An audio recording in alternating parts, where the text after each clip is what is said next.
A very good morning, afternoon, or evening to you, wherever you might be, and a warm welcome to our new show, The Three Misses, abbreviated to the 3Ms, the show where we peel back the layers of misunderstanding and misinterpretation that lead to misinformation. My name is Ian Ingalls, and I shall be your host. I hail from the UK, but have been living in China for nigh on 20 years, where I work as a television presenter. I'm delighted to be joined today by my two fellow old China hands, as I shall be every show, any luck, and they are Jerry Gray and Fernando Munoz. Why don't you say hello to the folks at home? Hi, everyone. Hola, ¿cómo están? Each show, we hope to keep to this winning format, whereby I pick the brains of this illustrious pair and we dissect various topical news stories pertaining to China. So without further ado, let's turn to the task at hand. I notice of late that the issue or non-issue of the quote-unquote Xinjiang genocide has been resurrected by certain Western media outlets. While perusing some of the fanciful fabrications about this, I came upon that bill introduced by the United States Congress, I think it was last year, wasn't it, called the Uyghur Policy Act of 2023. So I haven't read many bills like this in my life, but it does strike me as quite vague, and several points within it really sort of rang some bells.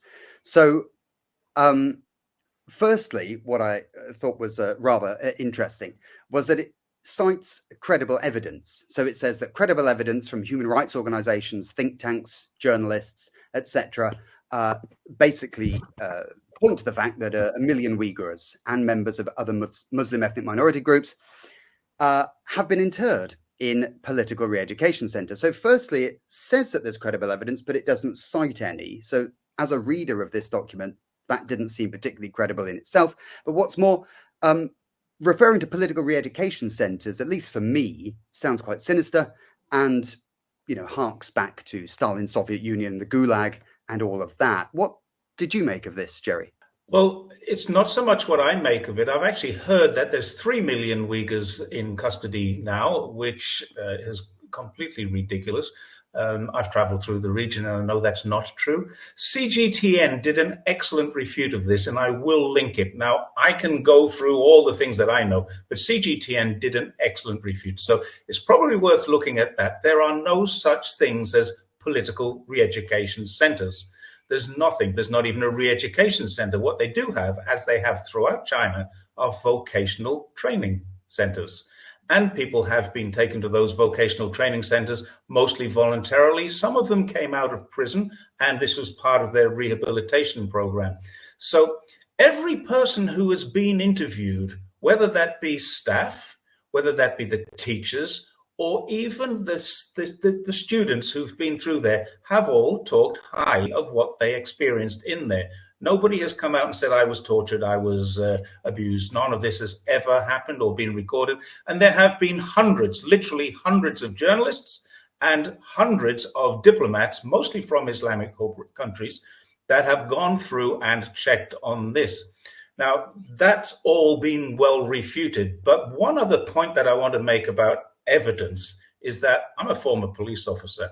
If I put evidence before the court as I think or I believe, the court would simply throw out my case. Evidence needs to be corroborated. It needs to be supported. There needs to be some kind of forensics to support it. And if there is no forensics, if it's simply the case of somebody's word, then that needs to be cross-examined and checked. And none of that has been done. And certainly none of that has been done under oath, where there is a potential punishment for telling a lie.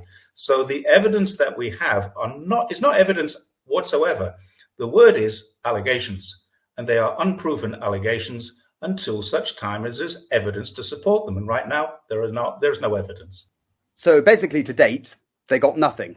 Yeah? Wow, fascinating. Yeah. So the bill goes on to call upon the government of the People's Republic of China to open up Xinjiang, which I found a little bit puzzling. It says that it would like regular, transparent and unmanipulated visits by members of the press, members of the Congress, congressional staff delegations, and which I found quite significant, the United States Special Coordinator for Uyghur Issues. Now, why they have such a special coordinator, I don't know, but very kind of them to show such concern. I'm sure you'd agree. So it makes it sound as though Xinjiang has been sort of placed under lock and key. Now, if my memory serves, I think Xinjiang, apart from maybe a short period after a spate of terrorist attacks when there were some security measures in place, but Xinjiang is open to anybody and everybody who would care to board an aeroplane or a train to go there for themselves. Isn't that the case, Fernando? Well, it is important to question if they haven't visited, they haven't talked to people, they haven't gone there. How did they get to these findings? How did they get to these conclusions? That's the first thing that I would like to say. Now, the second thing is, the fact is, no U.S. government official, no embassy official from the United States or the UK or Australia, and no Congress member of the United States has visited Xinjiang or has researched the region. This is just fact. The second thing is, not a single leader from Xinjiang's community or for Xinjiang's government, academia, or religious leader has been consulted, has been talked to by members of Congress or by members of the U.S. government or even the team of at the embassies in Beijing. So it leads us to think, why is that? Why haven't they gone there? Why haven't they done the research, which they can? They can go there, no problem. Short figure, 2023, there have been 265 million tourists in Xinjiang.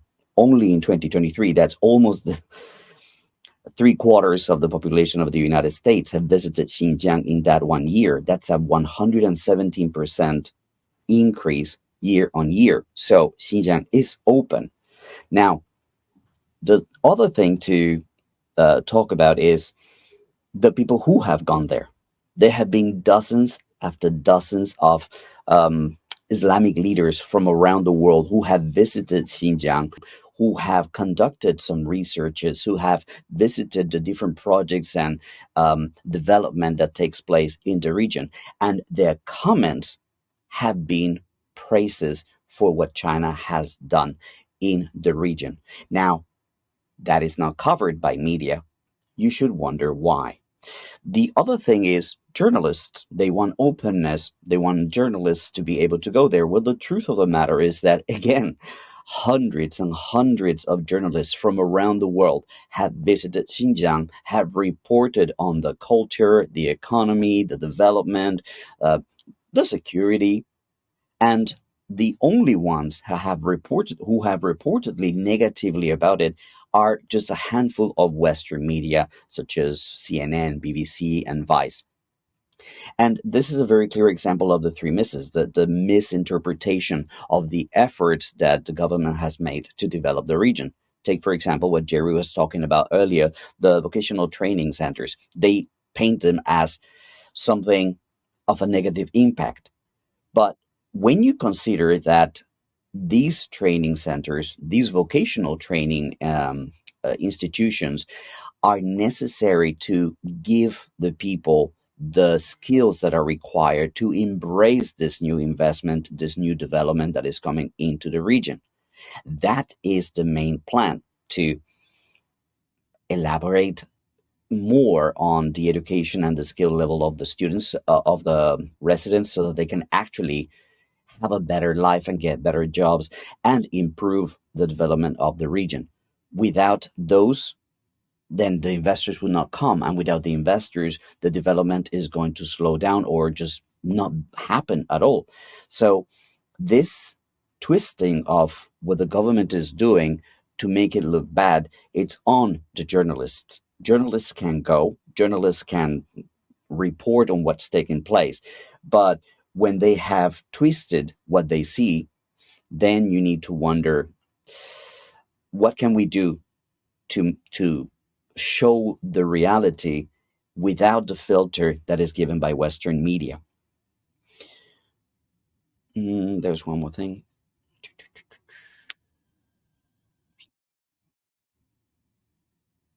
So, yes, when they ask for openness to Xinjiang, I don't really know what to say. Xinjiang is open. Members of the embassies can go, journalists can go, tourists can go. They make efforts to limit the travel agencies that are arranging trips to Xinjiang from Europe and other places. And then again, you should ask yourself why that is. So this point about openness is kind of a moot point. Xinjiang is open. In this show, I'm going to introduce to you, or we're going to introduce to you, one or two interesting facts every show, which we're going to call the Did You Know section. For example, did you know that in 1944, on November the 7th to be precise, Patrick Hurley, the personal envoy of President Roosevelt, came to China and sat down with Chairman Mao to agree a 5-point system of how China would be governed after the war. It was set up that they would have a complete review and a democratic process that Chairman Mao has agreed to sign. President Roosevelt agreed to. Patrick Hurley signed the document on his behalf. The only person who wouldn't sign it was Chiang Kai-shek of the KMT, because he realized that if he entered a democratic process, the KMT would not and could not win an election. And as a result of him refusing to sign that, we had a civil war. After the Civil War, the KMT lost the war and went off to Taiwan. And that is why we have a single-party system instead of a multi-party democracy here in China. That's a fact, and it's from State Department information, not from Chinese documentation. Go check it out. It's true.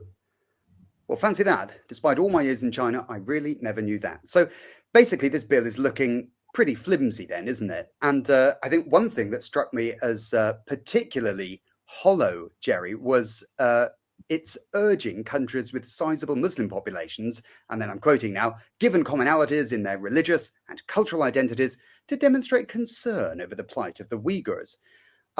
This sudden concern for Muslims is, well, I don't know, would I term it as comically tragic or tragically comic? And rings particularly hollow given what the US has done in the Middle East, which is, a Muslim majority region, and given what Israel is doing in Palestine now. Palestine being, of course, mostly a Muslim state or territory. So do you think that the timing of the resurgence of this genocide spiel is, shall we say, interesting? And could it be used to sort of deflect attention from what is going on now? In other words, a genocide being carried out against the Palestinians with the blessing of the US, and towards its old foe, China. What do you think about that? I think you're absolutely right. You're spot on with this one. And the reason I think this is because what has been totally ignored is that in January of last year, just after the COVID restrictions were lifted, 30 Islamic leaders visited Xinjiang. They spoke to people in Xinjiang. They spoke to people in the streets. They went to the mosques. They spoke to the religious leaders. They met with academics. They met with people, ordinary people, and they stayed for a few days in Xinjiang. And they reported positively. That's been entirely ignored by the Western media. You may see, some of the headlines that I saw were that Islamic leaders toe the party line or something like that. But these are genuine Muslim leaders looking at a Muslim community and saying, this is going okay. Everything is good here. Those same Islamic leaders are now absolutely outspoken on the Gaza issue, the same Islamic leaders. Now, that was one occasion. That was January 2022. But in August 2022, a further 32 Islamic leaders went to Xinjiang and did the same thing. So there, in 1 year, we've had more than 60 Islamic leaders go and talk to all the people they wanted to talk to. They've visited the mosques. They've seen the universities. They've seen the vocational training schools.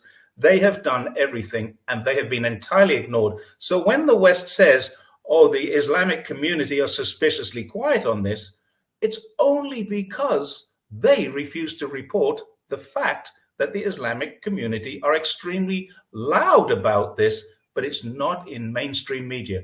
Pick up any Chinese media, you'll find it. Pick up Al Jazeera, if you pick up any Middle East monitor, you'll find this information is available. It's just not in English language Western media. So what we call mainstream media is completely ignoring the truth whilst promoting a lie. This is misinformation. This is absolutely misinformation. This is not a mistake. This is misinformation. Well, it is seeming then that this bill is somewhat disingenuous and perhaps politically motivated, but I don't want to get ahead of myself.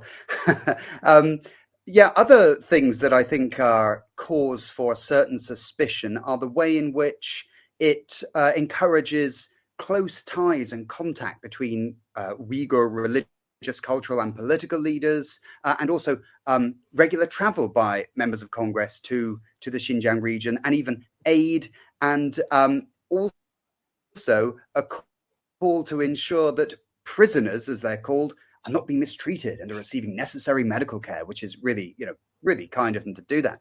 I mean, firstly, why wouldn't Congress members want to go, or these groups want to go to Xinjiang to engage in what kind of activity? And a second thing, it sort of giving aid to rights activists or advocates, whatever they call them, does hark back a little bit for me to the 2019 Hong Kong riots, when apparently front groups were used there for funneling money from various groups to disrupt Hong Kong's social order, or indeed a colour revolution, wherever that might be. I mean, Fernando, is this simply just barefaced meddling in China's internal affairs? You bet it is meddling in Chinese internal affairs. I have a few names to list here. Number one, Victoria Nuland and what she did in the Ukraine, right? And the Maidan Revolution in 2014. Just recently, the video that was shared about Azhurkov in Russia, meeting with MI6, asking for 20 million a year in order to promote their movement, DA or DA, which is basically Navalny's political party. This kind of meddling is done all over the world by the United States. But we could talk about what they did in China. For example, the two Michaels. That's not exactly US, it's Canada, but spy agencies were working in China and they had been dismantled. Now, what about Hong Kong? We all heard Jimmy Lai, right, saying, oh, we want CIA, we love the CIA. Oh, America can fix this. They can nuke China in 1 minute. Oh, we're fighting this war for you. So that's clearly foreign interference into China. What about Joshua Wong going to meet with Nancy Pelosi, meeting in the U.S. Congress?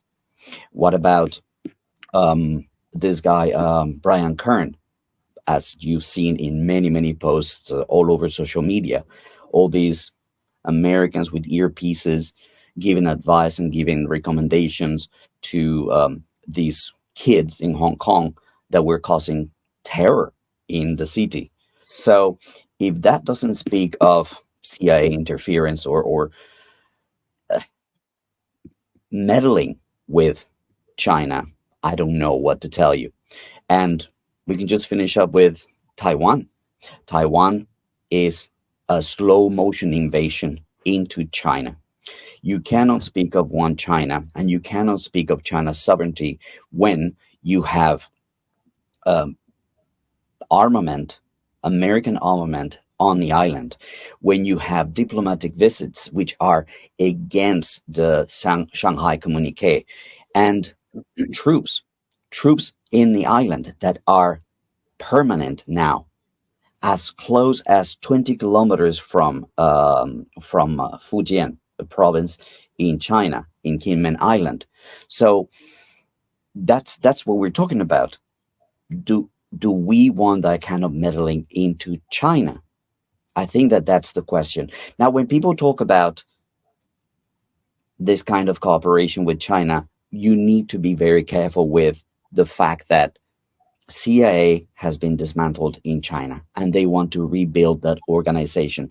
This is just one excuse.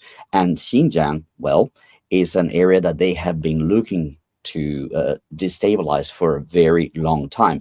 They were mightily successful in the early 2000s, but now they've been kicked out. And those are the people that are talking outside in public because their plight, their fight has been rendered neutral. It's just neutralized. Now there's peace. There hasn't been a single terrorist attack in Xinjiang since 2017.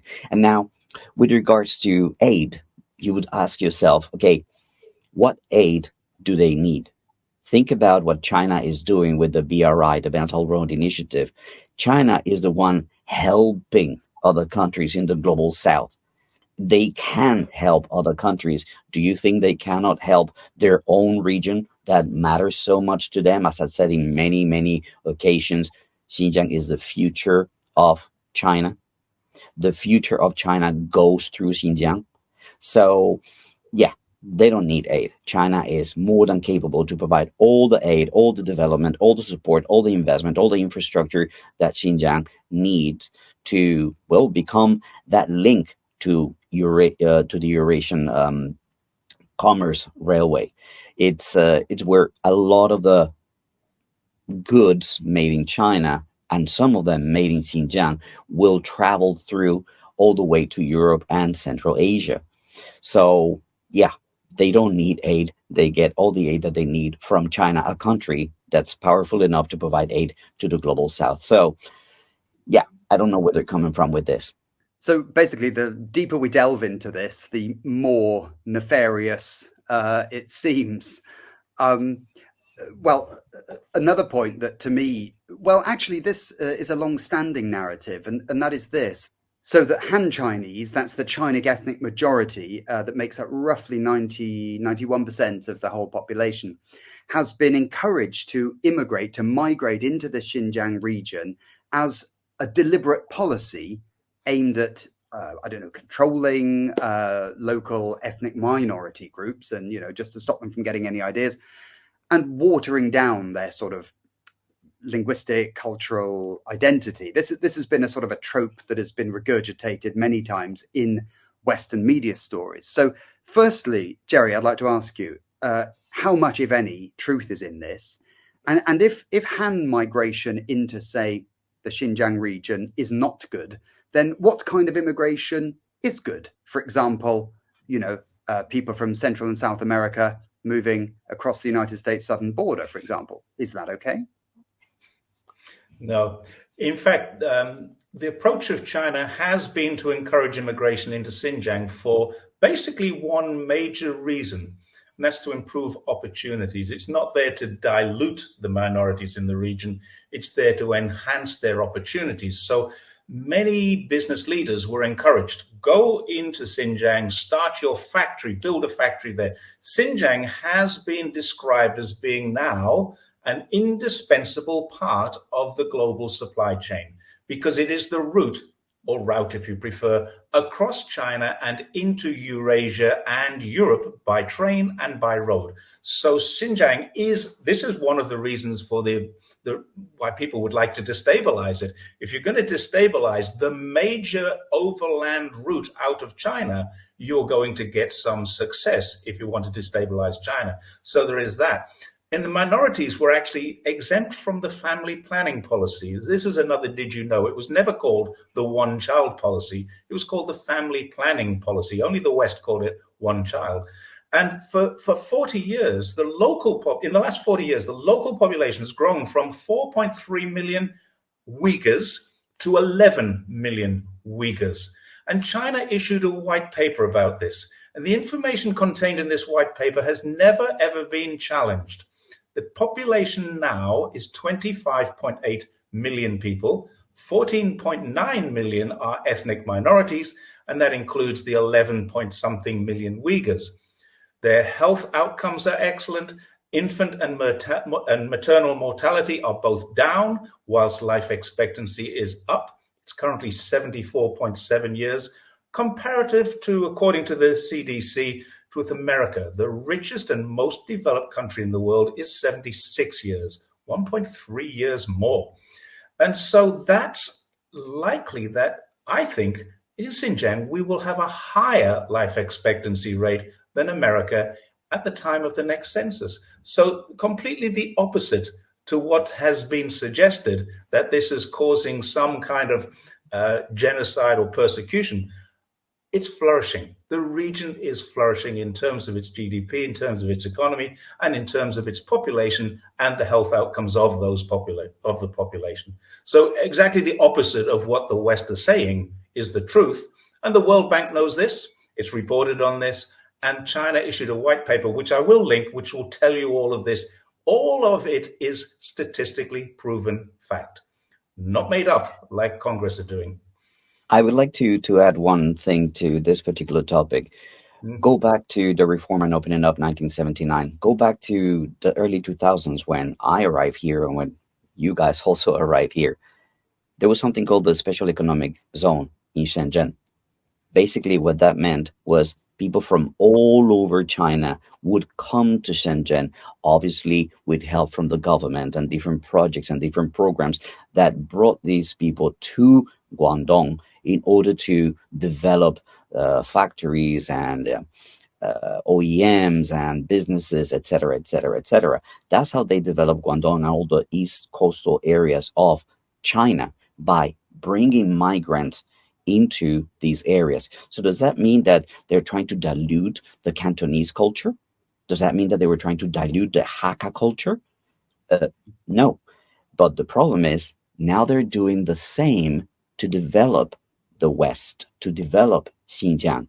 And because it's Xinjiang, they don't like it. They've made millions and millions. Guangdong, China, the South, has made many billionaires in the West and many billionaires and millionaires in China. And now they want to do the same in Xinjiang. But that's not something that the West would like.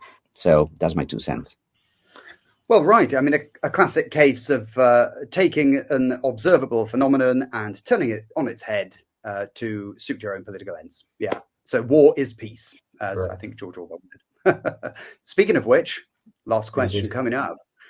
I notice also in the bill, it actually mentions the war on terror. And it says specifically, I'll just quote this, I found this fascinating.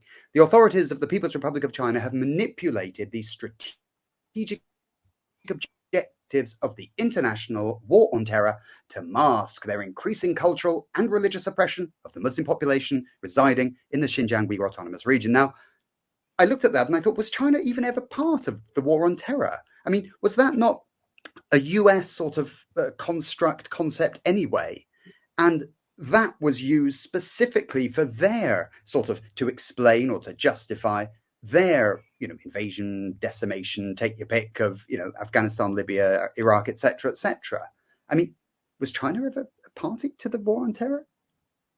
Fernando.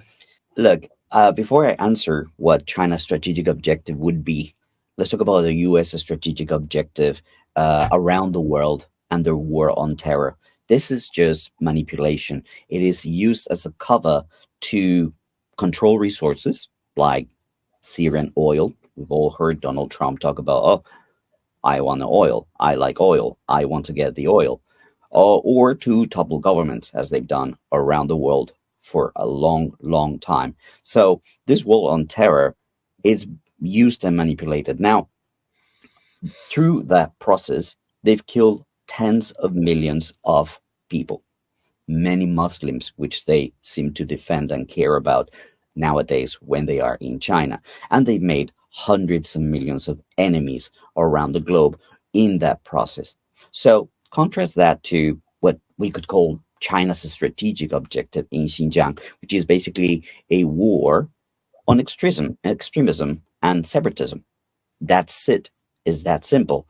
I challenge anyone to show me videos or evidence of any kind of bombing like we see in Gaza, or of dismembered children or people or entire families on the rubble. There's nothing like that taking place. The strategic objective was, hey, let's get security again. So that was heavy, and that needed to take place to stop the terrorism, which is, there's tons of evidence and proof. And as Jerry mentioned earlier, CGTN has also done a documentary about that. the truth of the terrorism from these extremist groups in Xinjiang. So, number one, let's get security. Number two, let's get some education so that people can get jobs and, well, poverty alleviation projects, from inviting investment and creating new small enterprises and tourism, etc. So all these things that help people have a better life and not remain idle, because idle minds find time for trouble. So all these things that had been done are basically the strategy.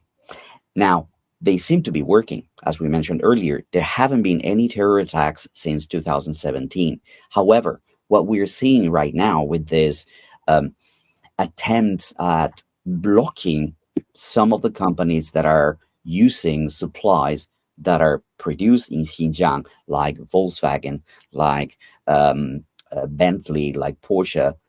Now, this Uyghur Policy Act is hoping to stop these imports, these products coming into America, claiming that they had been made with forced labor in Xinjiang.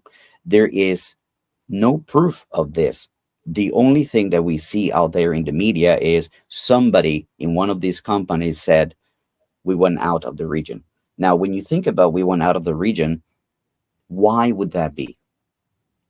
These companies are finding extreme competition in China because of, well, it has become now the number one car exporter in the world. And not only are they having trouble with this competition, now, if they cannot sell their products in other countries because America and its allies are going to say, hey, you made a sticker or you use some cotton from Xinjiang, so you cannot sell your cars here, that is going to force these companies to not die on the cross for Xinjiang. So they might just move out of Xinjiang. That doesn't mean move out of China. They will not let go of the Chinese market, which is so important to these automakers. They might just continue some of the efforts that they have around the country, like in Xinjiang, for example, where it's a huge, huge place for BMW. So these companies are not going to leave China. They might just leave Xinjiang because they cannot sell their products based on the lies that are being told about Uyghur forced labor in Xinjiang. So it's basically what we have learned again and again and again. You implement sanctions, baseless sanctions. America has every single right to pass whatever law they want in their country, right? But there's no base, there's no truth, there's no evidence or proof of Uyghur forced labor in any of these products. So what they're doing in the end is removing employment and income and the livelihood of Uyghurs with these actions. Why do they do that? Why would they want to do that? Well, an impoverished population is easier to indoctrinate. A population that is unhappy is going to, well, be more susceptible to revolt or to complain or to start trouble. So it's not a secret. Richard Nephew said it very clearly in his book, The Art of Sanctions. That's what they're trying to do. Now, what can China do about this? I would probably throw this question at Jerry. What do you think could be done from the China perspective to deal with this? Well, there's a couple of things, but before I answer that question, I want to make one valid point, I think. Have you noticed that Volkswagen, BASF, are in the news about leaving Xinjiang? Audi, Porsche, VW are all having trouble getting their products into America. Every single one of these is a German company. Now, there's something significant about that. Germany is just entering recession, or has entered recession as a result of America's policies in Europe. Germany has entered recession. Now America's policies in China, which is their only major market, are hurting Germany as much as they're hurting China. So there's something to be mentioned about that. Now, what can China do about it?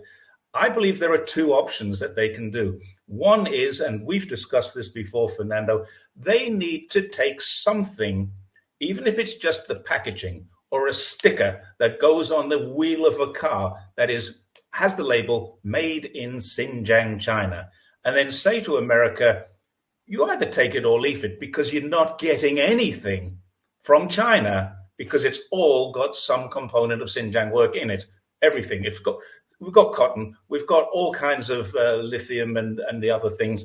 We've got the solar panels, we've got the tomatoes. Everything needs to have a packaging label that says produced in Xinjiang, made in Xinjiang, packaged in Xinjiang, whatever it is. That's one aspect that they could do. And then America have got to take it or leave it. They're going to fill their shelves or they're not going to fill their shelves. End of story.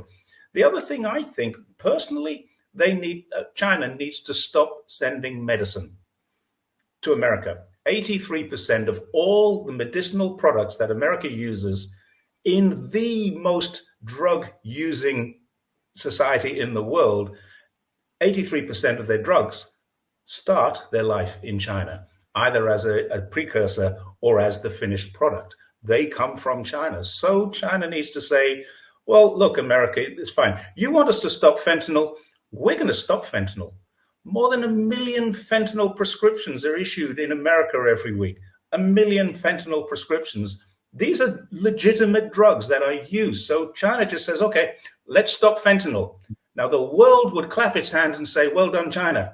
And America would have a civil war, because the largest gun-owning population of drug-using people would not take this very kindly. So there's a couple of things China could do. But, Jerry, what do you think the likelihood is, genuinely, of China doing those things, either one of those options that you just laid out there? 0%. That's my opinion. Yeah, I wish China would follow my advice, but I'm certain they won't. They will idiocy, idiocy fighting. Sorry, yeah. It's idiocy fighting idiocy. There's another idea that Jerry proposed, obviously jokingly, was to send every ship down to Cuba and then from Cuba go into the United States, because, well, the particular embargo and the particular sanctions on Cuba make it impossible for them to then receive their goods. Every single good coming out of China should just stop by Cuba before landing in Miami or wherever. That would be another way to just fight stupidity with stupidity. Yeah, Cuba. So another place that they claim to be helping and claim to care so deeply about, whose people's freedom they care about, they just end up hurting them. Just like, as you were saying, Fernando, is happening in Xinjiang, right? Yep. Eye-opening. So, Fernando, did you have any closing words at all?